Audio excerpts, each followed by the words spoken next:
Good evening, everybody. Welcome to week one in CA121, Culinary Skills and Techniques. Chef Suzanne and I welcome you to our first live session. And I know that I'm going to speak for Chef Suzanne for just a moment, but we are so excited to be working with all of you in this class because this class is a blast. And I think all of you are going to have fun. First off, before we even go any further, each and every one of you in this class will succeed. Each and every one of you in this class will pass this class. We're going to work with everybody and make sure that we all learn a lot, we all eat a lot, and we all succeed a lot. And that is Chef Suzanne and I's goal for all of you here. So put your seatbelts on and let's have some fun and do a lot of cooking in this class. Happy New Year, everyone. Happy New Year to you. Yeah. Welcome to 2019. 2019 is a year filled with a tremendous amount of possibilities for all of us that are in this class. And I think 2019 is going to be that year that we all strive and we reach new heights. And let's all do this together because we can make it. My name is Chef Warren Weeks. And I'll be your instructor for this class. I live in Tucson, Arizona.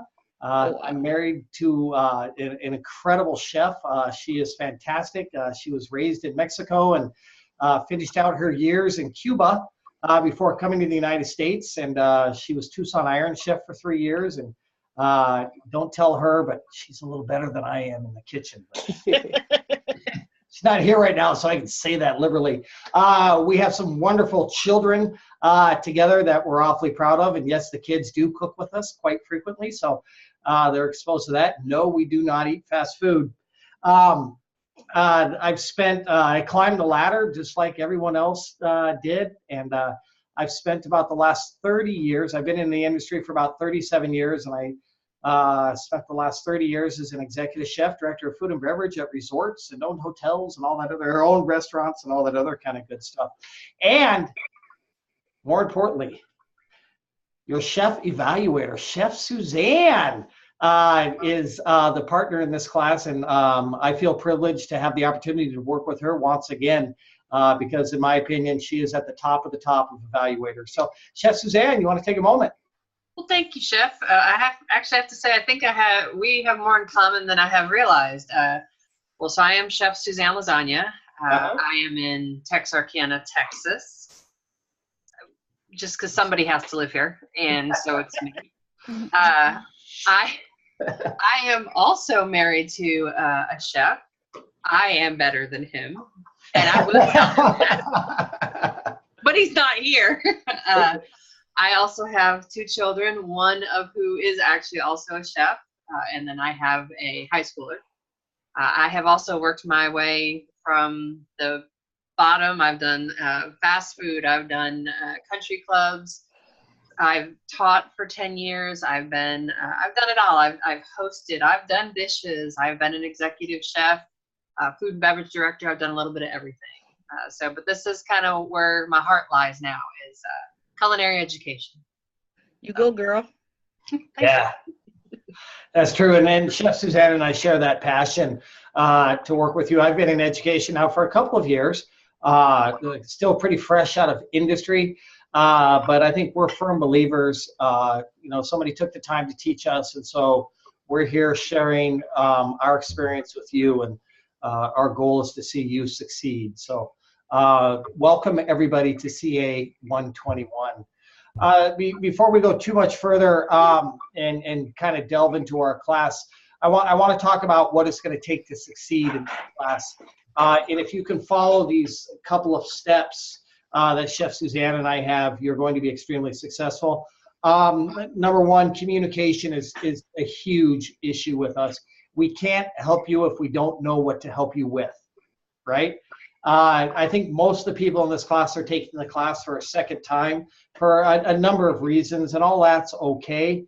But we are here to help you. So if you have any problems with this class, or if you have any misunderstanding of the assignment, you have life issues going on, you need to be responsible and pick up the phone and say, hey, Chef Warren, I need help. My phone number is listed on the right-hand side of the class page, and I'll be the first one to pick up, talk to you, and walk you through it and help you out. If you have any problems with your assignment, with the evaluation you've received, you don't like your grade, whatever the case is, call Chef Suzanne. She will help you out in a heartbeat, and that's what she's here for, and she really enjoys it. She just mentioned to you a moment ago, her passion is to help you succeed. So if that's truly what you want, give her the opportunity, give me the opportunity. We're going to take you there. That's what our goal is. As usual, we were talking a little bit about the IT department before this class started with some recent changes that have occurred during the actual working, right, Chef Suzanne? Yeah. If you have any... Right in the middle of the day, just everything changed. Yeah, we were working, and all of a sudden all the screens changed and everything else, and it added some excitement to the day. It confused me. If you have any concerns with IT, you're having computer issues still, you don't understand how to upload, download, whatever the case is. Hi, Kevin. Hey. Make sure that you pick up the phone and you call 877-224-8576. That phone number is listed on the bottom of every class page. They are there to help you out. So please don't contact Chef Suzanne and I with computer-related questions. We will do our best to help you. But you know what? It's like going to McDonald's and ordering a filet mignon. You don't know what you're going to get. Right? So, let them happen. If you have any real life concerns or anything like that, or something, some kind of challenge going on, make sure you take advantage of our student services department. Those are some wonderful folks. They're there. They're coaches. They're there to help you succeed. Once again, their number is also 877-224-8576. Take advantage of that resource.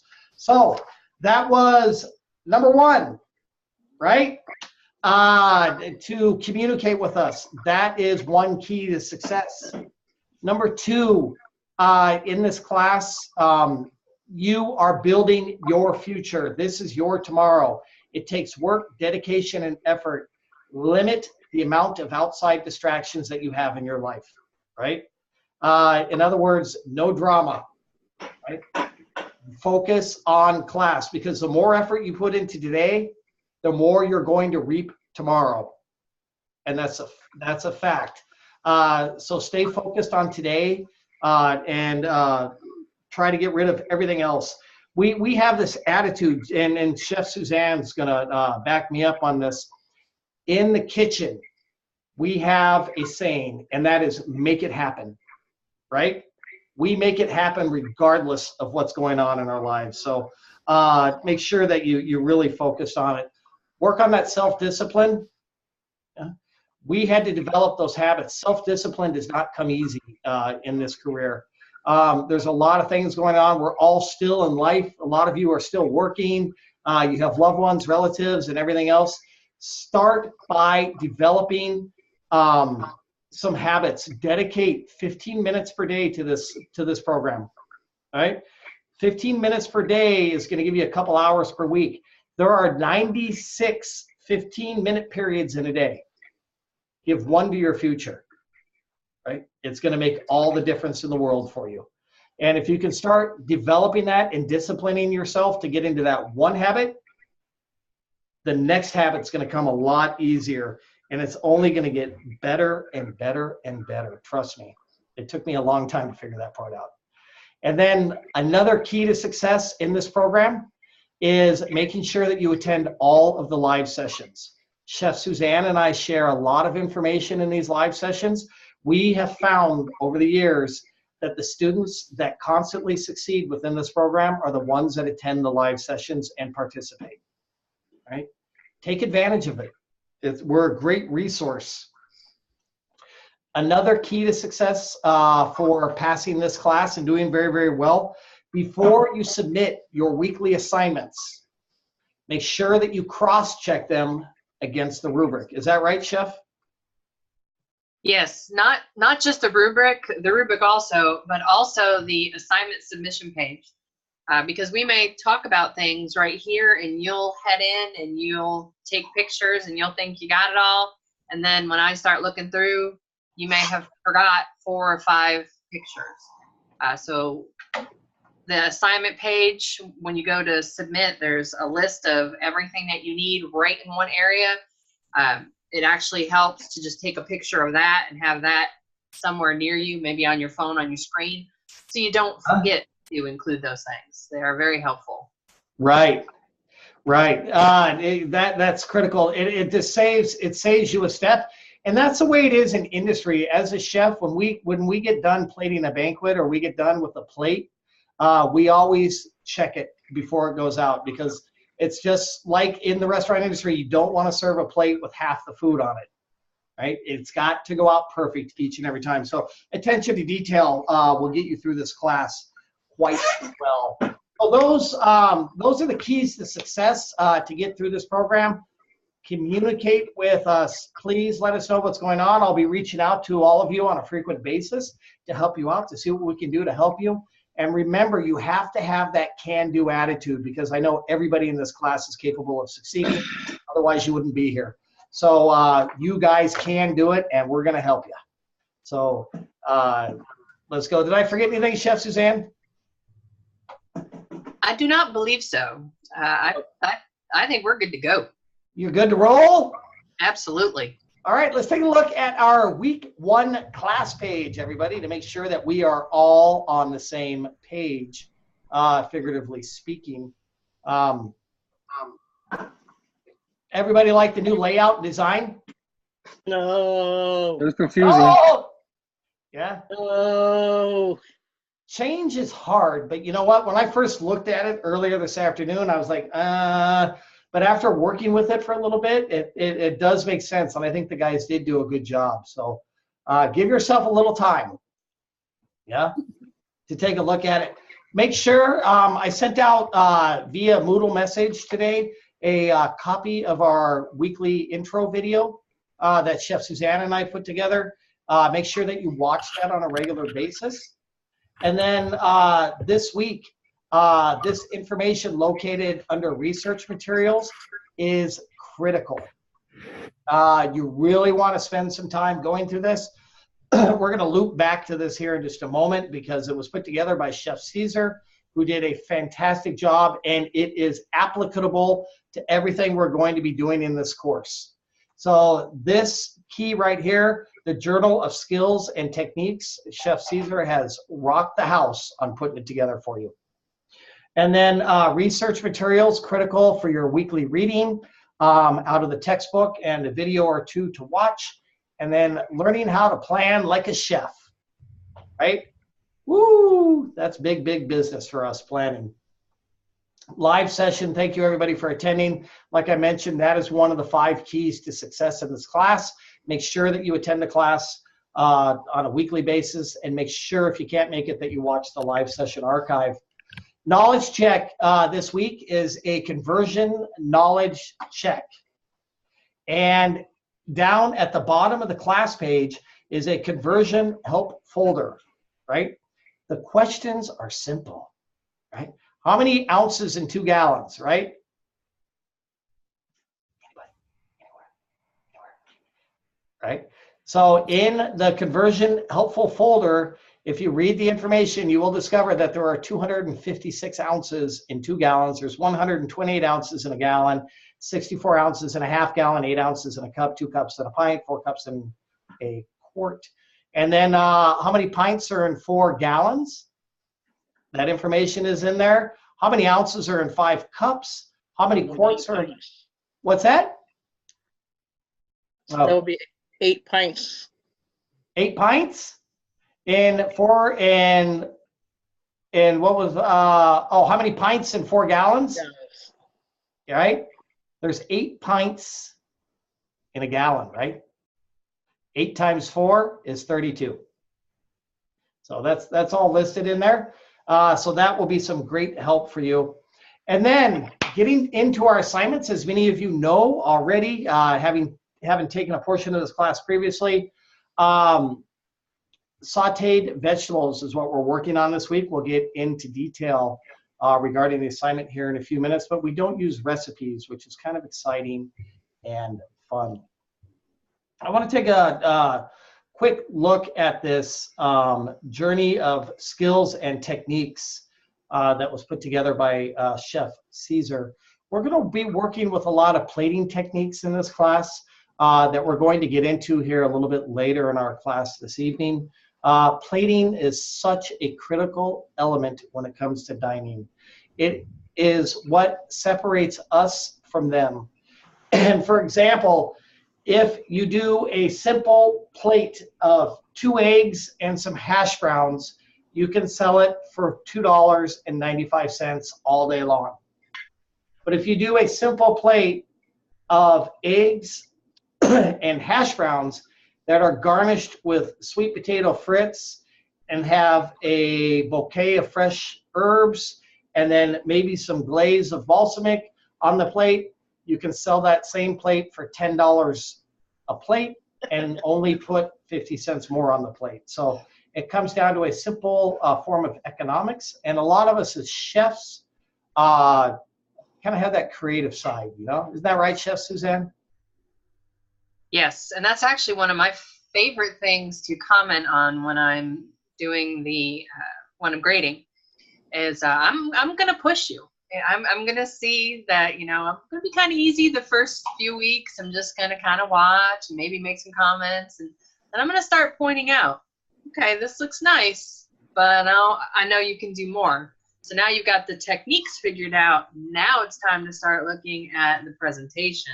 Really start working on your plating. So yeah, I watch that. I don't take points off or anything for it, but I'm watching and I'm gonna let you know you can do better than what you got, so that you'll start to grow. It's kind of me kicking in the hiney from far away. Mm-hmm. Ouch. Yeah.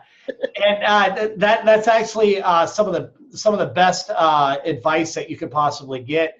It's important to remember that plating techniques are not something that we are born with. Plating techniques is something that is developed over time. The way I used to garnish food when I first started out back in the 1980s was pretty funky. Yeah, and it's changed dramatically over the years. And you're going to find that under Chef Suzanne's direction, your plating techniques will greatly change. I highly recommend that you start and save your pictures of the way that you first start plating. And when we get to week 12, take a look at the way your food looks. You will notice a tremendous amount of personal growth that occurs. And it's really fun to track to see where you were and where you're going and how you're going to get there. Plating is an expression of a chef. It is an expression of a facility, a business, right? And it makes a statement about who you are and the way you do things. So, for example, if you have a plate, right, and you just throw parsley all over it, it gives me a certain indication of the way that chef is. If you have a plate and you work with gastrique and brushes and you use microgreens and tweezers, it gives me a certain impression of the way that chef is, and you will find the same with you as well. Taking a look a little bit more at these platings and some of the things that we do in industry, there's a picture up here, and that's basically a sketch of a plate. And when we go to do banquets, I know Chef Suzanne worked with banquets and all that other kind of stuff, and we work a lot with narratives here at Escoffier. Those narratives are really going to start coming into play because a portion of those narratives are designed that you learn how to communicate with your chefs, right? As an executive chef, you cannot run around and tell every single person how to do every single thing. So you have to learn to communicate in other methods, right? So when we have a diagram of the way we want our plates to look, I can work on this in my office and I can give it to my executive sous chef, who will give it to my sous chef, who will give it to my chef de cuisine, and I know that plate is going to come out the way that we intended. So start working on those diagrams right off the bat, right? Even though this week's assignment is simply sauteed vegetables, diagram it. You will find that it really helps you. When you go through all this information on this link, smoke points of oil is something that you're going to want to start out looking at this week. It's a very critical subject and something we work with tremendously in industry. Okay? We don't just buy any kind of oil.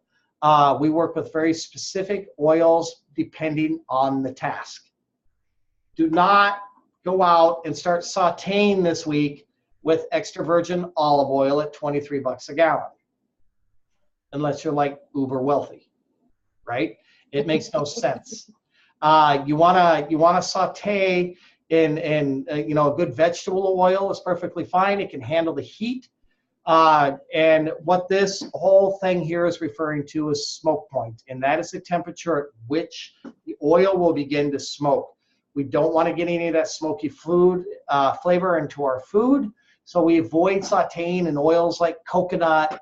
Extra virgin olive oil will have a tendency to pick up that bitterness from the burn.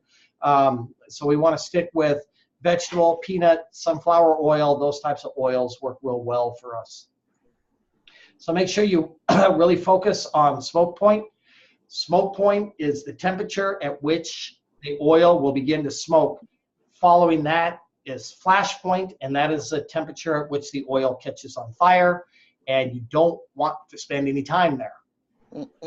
It's not fun, right?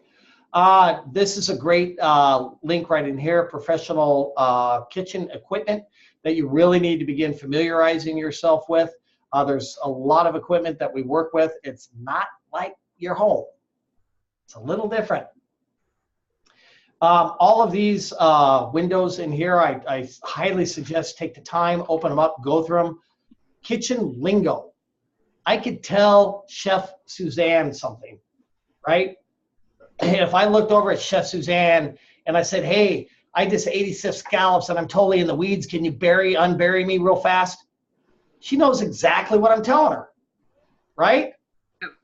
Help. Yeah. And we communicate in a language in the kitchen that is thoroughly different. Yeah. Bail me out. Yeah. 86 it. Yeah. These are all terms, yeah, that you're going to need to start learning and picking up upon. It's not like we're doctors and we're not speaking in pig Latin, right? But you will get all these terms quickly. And then you're in this diagram too, it's gonna talk about all the different weeks, all the different things. You're gonna learn like the GBD term, which I think is one of Chef Caesar's most favorite terms, GBD. He loves that. So delicious. Yeah. He does say that a lot. I would have to agree. Yep. You're gonna learn about doing papillote in here, which is a French technique of cooking in parchment paper, which we'll get into later in the class as well. In here, this is week 1, which is one of the windows. So once again, we talked about the fact that there's no recipes in this class. It's very, very important at this stage in your career that you learn to follow the directions as prescribed, okay? So basically, Chef Suzanne and I, on a weekly basis, are going to give you the shell of your assignment, right? Sauteed vegetables. You're gonna use a watery vegetable and a starchy vegetable. So that doesn't mean that you turn around and you ask us, can I use squash? No, you have to figure that out, right? Squash is a watery vegetable, obviously, so yes, you could use it, but you will have the shell of what you are required to prepare on a weekly basis, and then you have to fill in the blanks because you've gone through CU 101 or 102 already, so now you have the basic techniques. Now you need to start developing that imagination and ingenuity and the plating techniques to take you to the next level. So you're going to be stretching your mind. Did I cover everything with that, Chef Suzanne? I think so, absolutely. I think it can be kind of scary just kind of jumping in without recipes, but it's a lot of, I don't want to say common sense, but it's a lot of just kind of working through and trying to figure out what'll be best for the different assignments that we have. Right. Yeah. It's you're getting into a new swimming pool, kind of, so to speak, and you haven't temped the water yet, so you don't know what it's like. Don't be timid. My recommendation is go for it. Right? You can stand at the edge of the pool all day long and dip your toes in there, but until you jump in, you're not going to be able to master the swim. So definitely get in there. Chef Suzanne and I really want to see your platings. If you guys plate something throughout the week, make sure you send it to us. Let us take a look at it. It's very interesting to us, and we can also help guide you. And we also take your pictures, steal them, and share them with other teachers. So be prepared for that. So we really encourage it. Speaking of plating, okay, how many of you guys remember how to shake a saute pan out there? Yeah, good. So you got it. Yeah, we're gonna be working on that this week with our sautéed vegetables, which is gonna be exciting. I want to go back to our. What's that? All right. Let's go back to our thingamajigger over here real quick. If you go back to week 1, Chef Caesar has really lined out quite well some of the basics of sauteing the vegetables. And, he talks up here about controlling heat. If you don't have a heavy saute pan yet, now would be a good time to invest in one. A heavy aluminum saute pan is what we recommend and what we generally use in industry. The reason we ask for a heavier pan is the pans that you traditionally have at home are thinner and they don't hold the heat very well. In this class, we're going to be doing a lot of sauteing and searing and that type of stuff. So you want that heavy bottom pan and heavy sides. So when you add your mise en place to the pan is going to maintain its heat. Otherwise, it's going to get cool and it's going to force your meats and your other proteins to start sweating. And that's when they begin to excrete their moisture. So definitely take the time to invest into a heavier pan, if at all possible, for this course. It'll make a big difference. Then we're going to understand about how much fat to use. Most of you know this by now, but in the industry, when we refer to fat, we are referring to an oil. So if I look over at Chef Suzanne and I say, Chef Suzanne, bring me some fat, I'm trying to work this out. She's going to know that I need some type of oil to work with. Is that correct, Chef Suzanne? Yes, I would probably want to know what you were making, but I could bring you some lard, some butter, some canola oil, some shortening. I can bring you all sorts of stuff. All sorts of stuff. Load me up, right? And then we're also going to be, especially this week, we're going to continue to learn and practice our tossing technique. There's something really critical to discuss, especially going into this class. In 101 or 102, you learned a lot of great basic techniques. Those techniques need to be continually practiced and continually worked, right? So you learned how to do a Renoir, you learned how to do a small dice, you learned how to do the rondelle and all those things. It ain't over yet, right? You need to master those techniques, and what that takes is time and practice. It's got to be done over and over. Every time you pick up a chef's knife, don't rough cut your vegetables, practice doing a knife cut. Now we're going to start getting into some of the other motor skills like tossing in a saute pan. You may have learned how to do it at home, and you probably, hey, I flipped the egg. Guess what? It's the beginning of your journey, and you guys can do it. It just takes effective practice. And we want to Chef, can I tell my story about that? Yeah, go for it. Go for it. I broke my wrist. I'm left-handed, and I broke my left wrist when I was in high school. So I went, and I'm in culinary school, and I was just bound and determined that my left wrist just did not have the motion to be able to toss food in a pan. I was sure I couldn't do it no matter what I did. And so I was working at a country club while I was in culinary school, and I tried to tell my chef that, and he said, no. So he gave me a saute pan and a slice of bread, and he made me walk around all day. He paid me for the whole day, and all I did all day was walk around and toss the bread. And when he was happy that I had done enough with the bread, he took away my bread and gave me some dried beans. And he made me walk around all day and toss dried beans the rest of the day. And so, by the way, by the end of the day, I could toss food in a pan. I love it. I did pick up a lot of beans before I left that day. Yeah, that's the way it rolls. They used to give us like diced carrots and all sorts of stuff, and just sit there for hours doing this and this and this.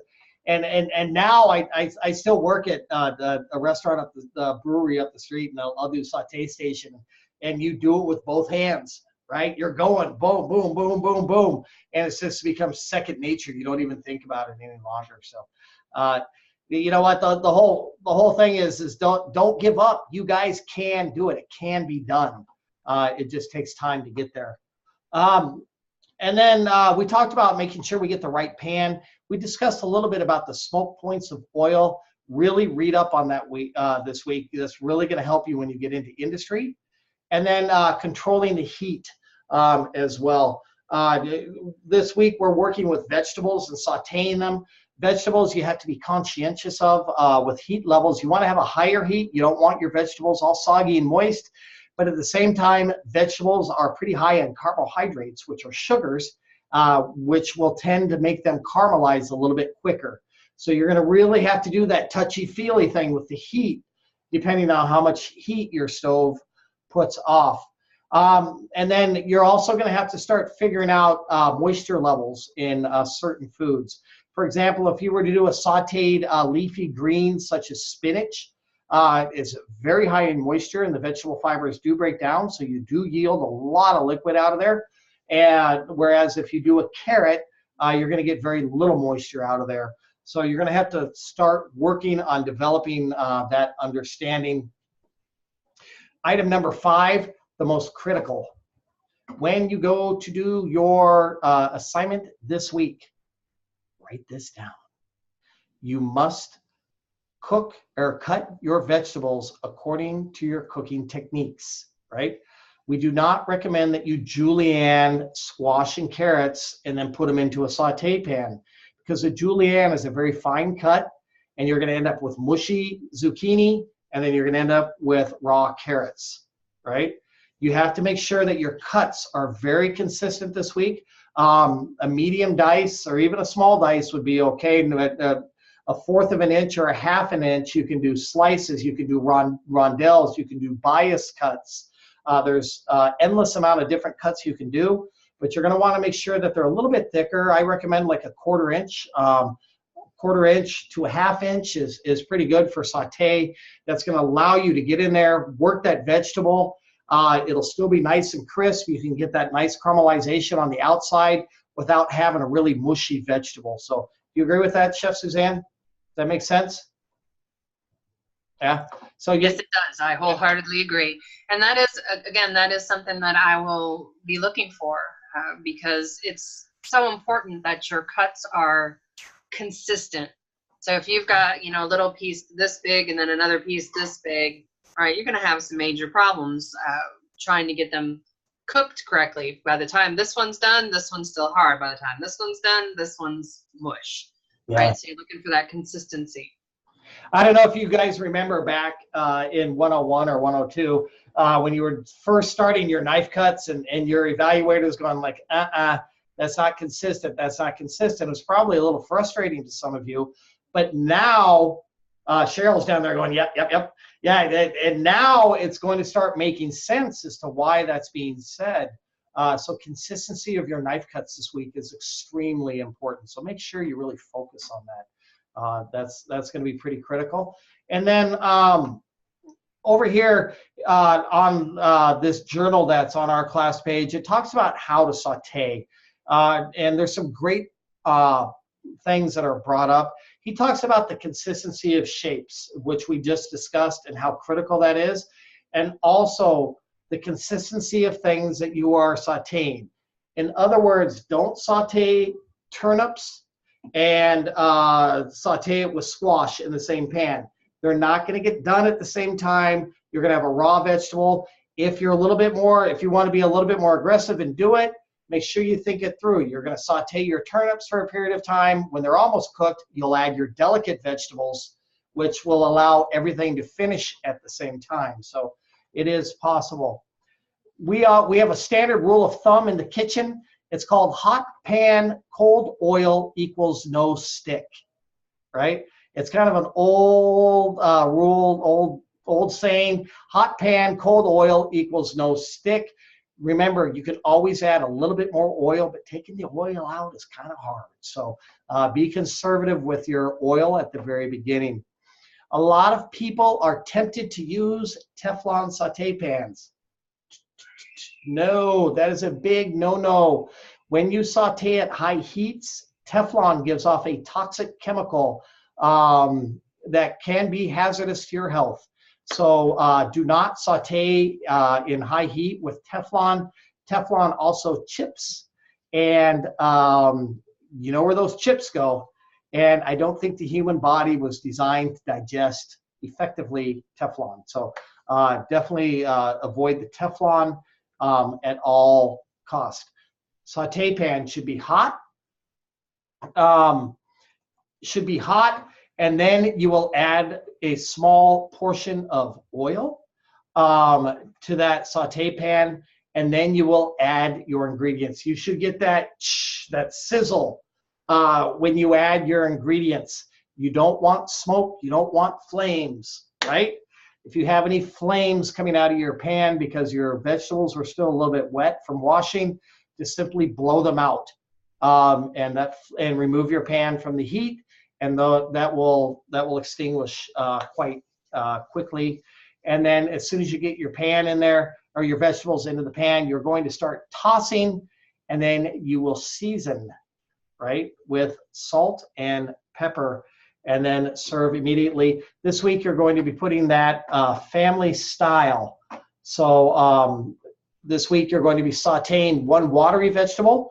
Watery vegetable would be described as a zucchini, what are the watery vegetables? I'm drawing a blank.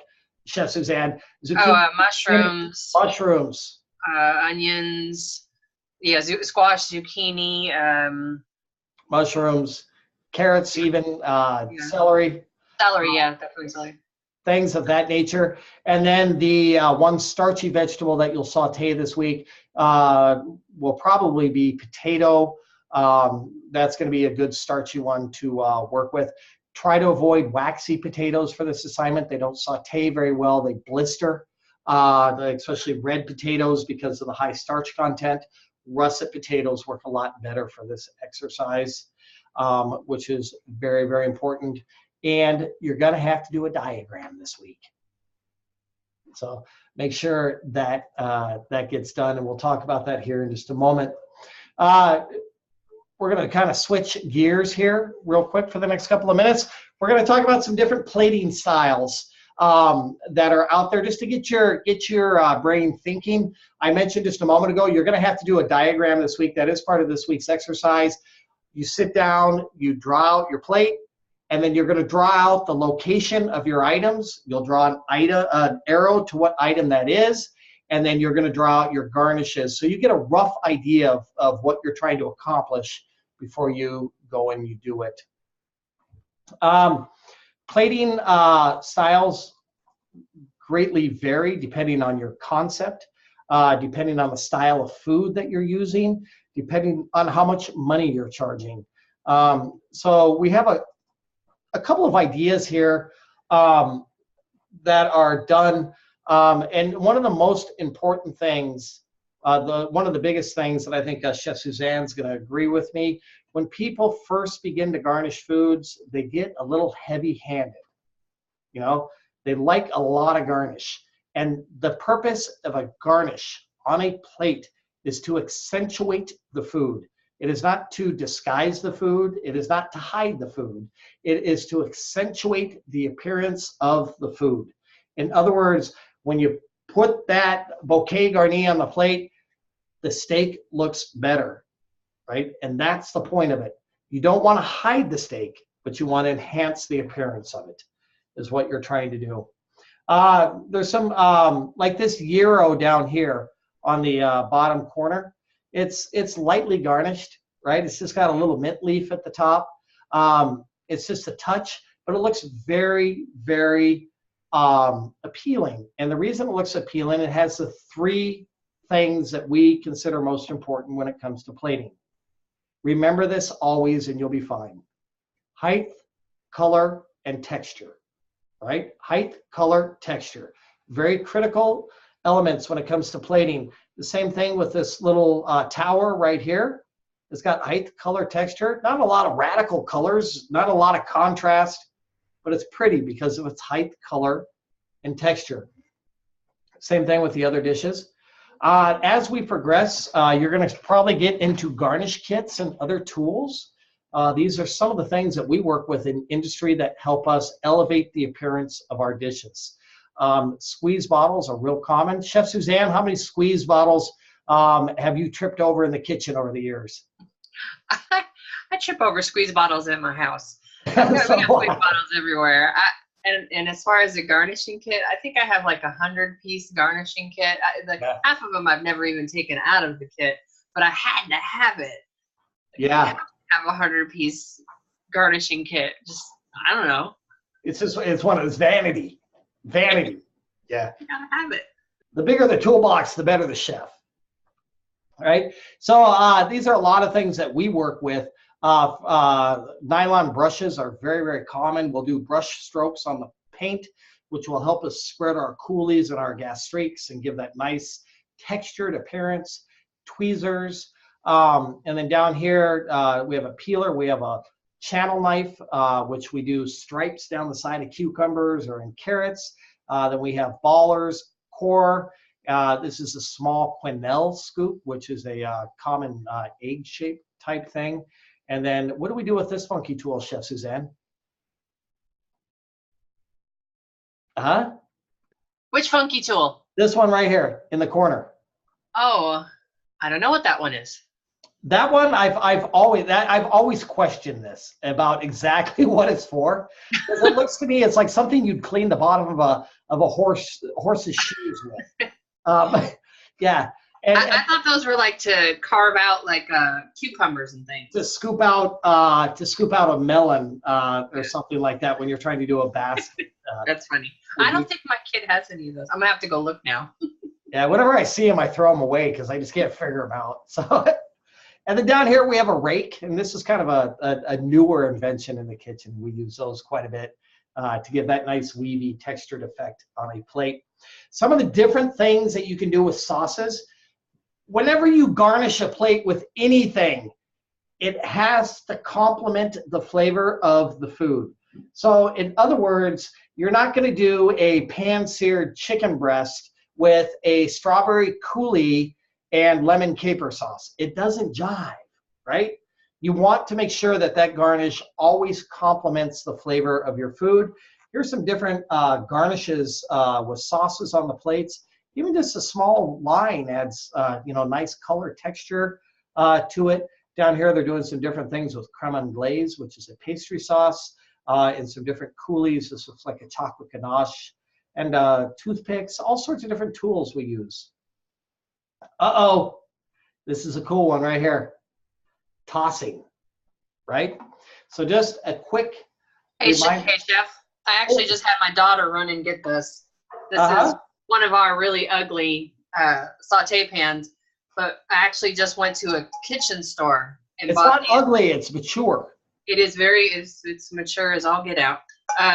But I got this at a kitchen store that's open to the public. So it's a restaurant supply. I don't even think it was $20. Yeah. And it's really nice. We use it all the time. And I know Walmart has some that aren't, because I know everybody's going to need to get some of these. And I know Walmart has some too that you can get for less. They're probably not quite as nice as this, but for $20 it's a pretty good size pan, maybe 11 inches. I'm not sure. So and it's Amazon too. Yes, Amazon too. Yeah. So I just wanted to show that. So since you brought that up. And, and if you pick up that pan again, this pan that's atypical of what you see in the restaurant, And we call it personality. That thing has been to war and back. It's done several tours. We've had this a really long time.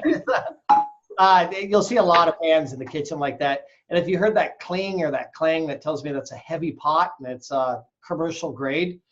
Chef Suzanne mentioned that's probably a 10-inch saute pan. And they are anywhere between $20 and $30 for an average pan. You can get a little bit higher than that, but it's not worth the money at this stage in the game. So taking a look at tossing, once again, this is something you're going to do on a regular daily basis. So it's something you want to practice, practice, and practice.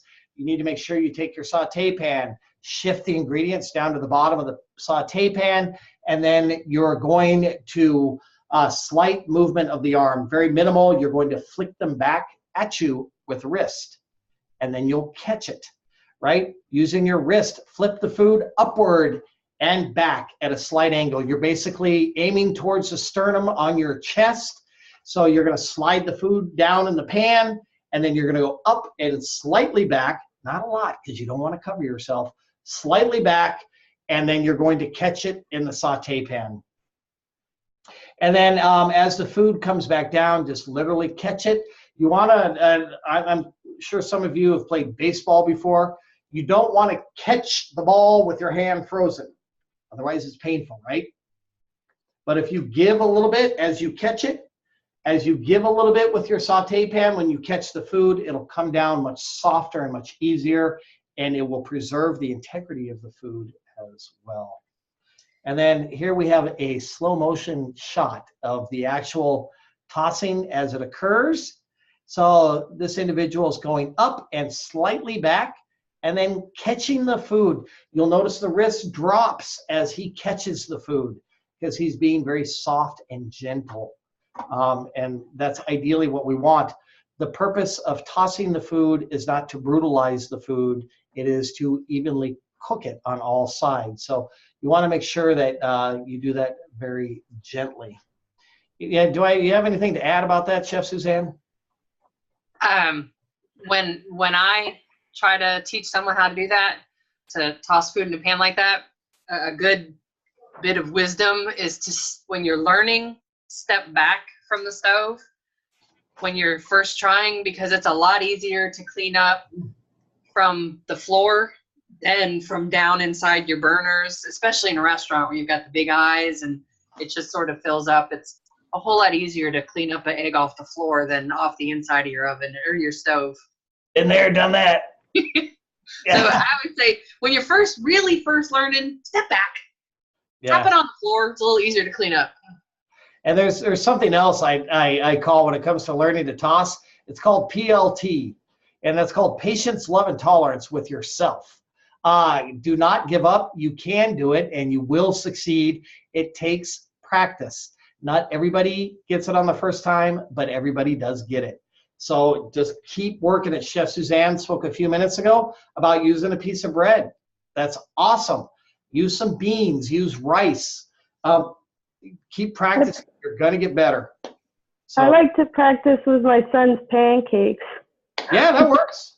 Yeah. Because there's only one way to let it land in the pan.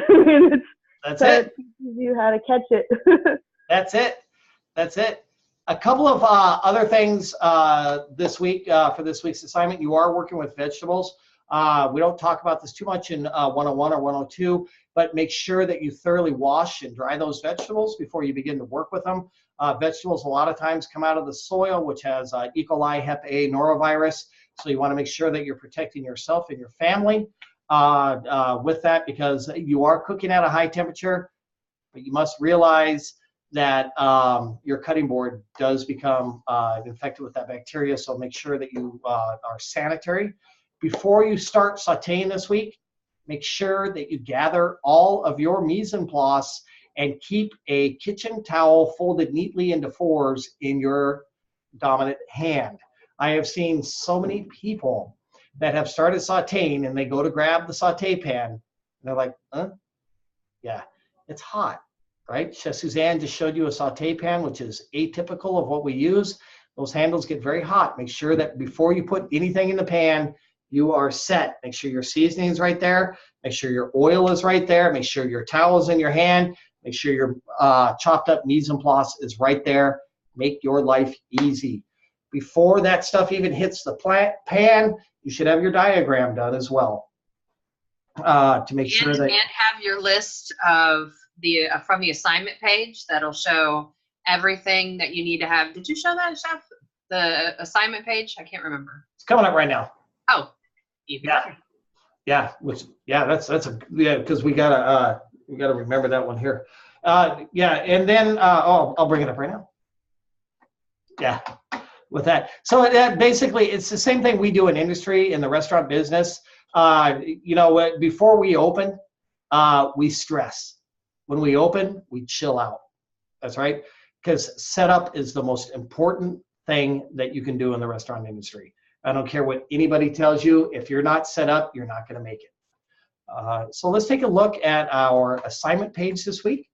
And you want to, like Chef Suzanne was alluding to here a few moments ago, this page is critical. You must review and understand it before you submit your assignment. Do not submit your assignment halfway done. Do not submit your assignment missing photos. Make sure that you take the time to go through each and every. There's 9 things that are required for this week's assignment. So don't send an assignment to Chef Suzanne with 7.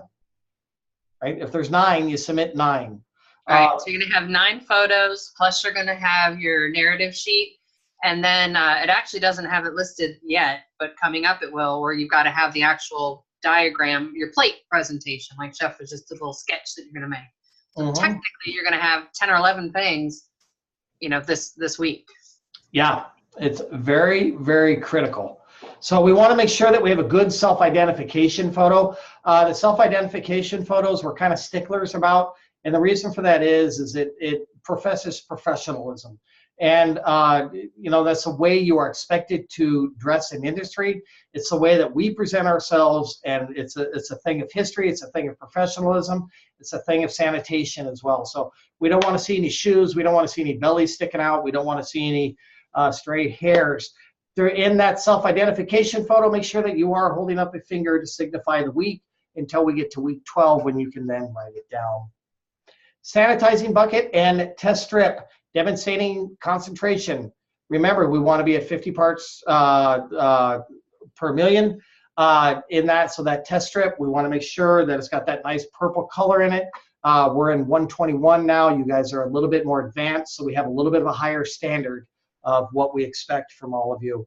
Prep zucchini, demonstrating knife cuts. Zucchini is what they're recommending for the vegetable here. Prep potatoes, demonstrating knife cuts. Browned onions, potatoes. Finished close-up picture. So in other words, do not take a picture from the driveway of your kitchen table. Make sure that Chef Suzanne has clear view of that. And then plated product, family style. And what we're referring to there is when they say family style, that'll be one larger plate that is designed to pass down the table, that everybody will serve themselves off that plate. So it's not one individual portion. And then the narrative. It is important that we see the narrative. I talked about the narrative earlier, and it is a critical thing. I know it's difficult to work on right now. You guys are learning how to express yourselves in food talk. Next week, we're going to get into the flavor wheel, and Chef Suzanne and I are really going to be working on you with the flavor wheel, because as you describe foods, it is important that your customer or your staff that is selling the food, or the cooks that are preparing the dish, or like I said, the customer that is tasting the food, can have an understanding of what you are trying to create, sell, and prepare. You cannot run around and tell every single person what it tastes like. You have to learn how to communicate using that flavor wheel. And that's what that tool is there for. It'll be very valuable to you once you get into industry. It'll save you a lot of time. Anything else on that, Chef Suzanne? Well, when it comes to the flavor wheel, I think the flavor wheel is amazing, and I wish I had known about it years ago, because I feel like it would have helped with menu descriptions. Mhm. I think you can only use the word, and I see it a lot. I mean, I look at lots of narratives, and I see it was delicious, it was yummy, it was nice, it was pretty. But when you start actually getting into more detail, talking about the actual aroma and the mouthfeel of things, those can actually help you when you're describing you on your menu one day, to be able to not just say a delicious pork chop. You know, you can start using some of those terms, which, you know, expanding your culinary vocabulary is super important. Yeah, you don't want to walk out to a table and say, "Hey, we're serving chicken piccata tonight, and it's tasty," right?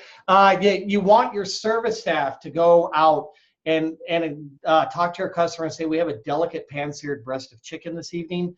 It's got a nice savory flavor to it, but it's very rich because of the acidity that's added by the lemon, which really balances well with the saltiness of the capers, and it creates a wonderful flavor on your palate." And you know, that is what we use to sell our foods, right? We create an entire experience. So you, with that appropriate narrative and that flavor wheel, you can create the anticipation of an experience for your guest, which is what we do in industry. So does anybody have any questions or about anything that we covered this evening? Anything at all? Well, thank you very much for a fantastic week one. We appreciate it. If you guys have any questions, remember about the 5 things that we told you at the beginning of class. You know, make sure that we have our self-discipline, that we communicate, and make sure that we pay attention to that rubric before we submit. Make sure we attend our live sessions. Make sure you're letting us know what we can do to help you succeed. That is our #1 goal. Everyone, I hope you have a great evening. Take care.